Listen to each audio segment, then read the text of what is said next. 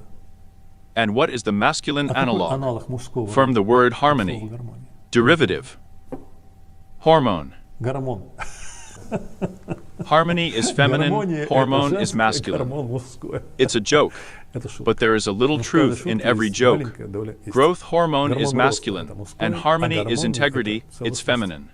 And the role of women in the future transformation is simply irreplaceable.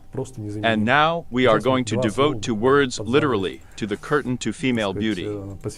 From my point of view, female beauty in all its manifestations is a harmonious tuning fork for us all, including, first of all, for men. That is, by tuning into this tuning fork, as a musician tunes his musical violin, or a piano, to a tuning fork sound. We thereby get the source of this harmony, and thereby check ourselves with the help of this tuning fork. Are we going there? That is why women's beauty is so highly valued. Moreover, beauty is not only in its physical appearance, but also in its spiritual, in its moral, in all its manifestations. Manifestation of voice, manifestations of hospitality, and manifestations of love for the surrounding world. Here, I hope, you will then show some standards of beauty that I have picked up. Well, it is clear that all these standards, they are pleasant for us in all their manifestations. That beauty cannot be monotonous. You see, this is not the beauty of billiard balls on the table. It's all very, very different. As if finishing with this lecture on this beautiful harmonious note about female beauty, I would like to remind you that the book, which is ready for publication, is available so that it can be received in December, in January. It contains 250 pages. There are a lot of color illustrations. It will be published on chalk paper in color. That is why the price, of course, is quite high. 700 rubles for Russia, 300 hryvnia for Ukraine. But it is richly illustrated. It actually contains those sections that are not covered here. Why? Because here the section of only beauty in space is illuminated. There is a whole chapter devoted to beauty in time, beauty in music. It analyzes why that music is beautiful and ugly for us. And there are the same principles, it turns out. In other words, beauty is based on non-repetition, on harmony. It's the beauty of music is the same. This analysis was done there. And for myself, when I did the analysis, I made a discovery because, to be honest, I barely overcame my musical illiteracy. I had to re-immerse myself, although I studied at a music school as a child. There are some very interesting conclusions that I have not covered here. Patterns of cyclical increase in harmony and a sharp decrease in harmony. Return to symmetry. It turns out to be cycles that are natural, that exist in the unicellular world, the multicellular world. And what we are seeing now is a loss of harmony and a return to chaos, mess, disorder, and symmetry. It turns out that this was also the case in the past centuries. I think you will enjoy the conclusions that are made there. And perhaps for you it will become an incentive for the development of harmony, for the improvement of the surrounding world in this direction. And I am a control marketing shot from myself, that there is no analog in this book in the world. Well, of course, because it is almost the final one. Well, not the final, but almost the final point of development of my entire theory. A development that goes back to the 70s. The first stage was the concept, I repeat again, of the harmony of the entire universe, right? Then to understand the harmony of the bone world, then to understand the harmony of the nature of the biosphere. And only then, when I figured it out, gradually I came to harmony as the main vector of human development for the next century. In other words, this is the final part of the symphony that I have been trying to create throughout my life. And here all my elements that I created before are reflected. Therefore, I think it will be very interesting to read this book. I hope for a response. And under the very curtain, I want to recall an interesting story about our famous designer, who was declassified when he was already over 80 years old and began to be shown on television. Films were made about him. The person who created, I don't remember exactly now, whether it was the most formidable weapon or some kind of nuclear shield, or whether he created some incredible technical superiority with the West. He was completely unknown to anyone. He just became famous. He was interviewed, and he talked about his life. And when he told me about his life, and he told me about his childhood, I remembered this moment for the rest of my life. Why? Because he said that every time he was going to work, when he was going to work all his life, every time he woke up, he heard his mother's voice telling him when he was little, "Get up, son, it's time for you to go to school." And this phrase, it sounded all his life in his ears. And she moved. And imagine the price of a mother's love. The price is tough. If it wasn't, we wouldn't have this account. So watch. Any successful man, it is known as two women behind him, mother and wife. This is a well-known thing. I can say about myself that if I am recognized as a successful person, it will be 80 to 90% thanks to three women. To my grandmother, my mother Maria Grigorievna, and my wife Natasha. Why?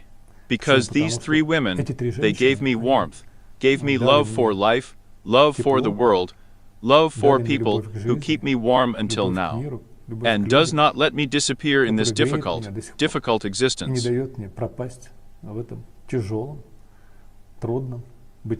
And finishing my lecture, I would like to read one of Dostoevsky's quotes again. He wrote, "Will our beauty save the world?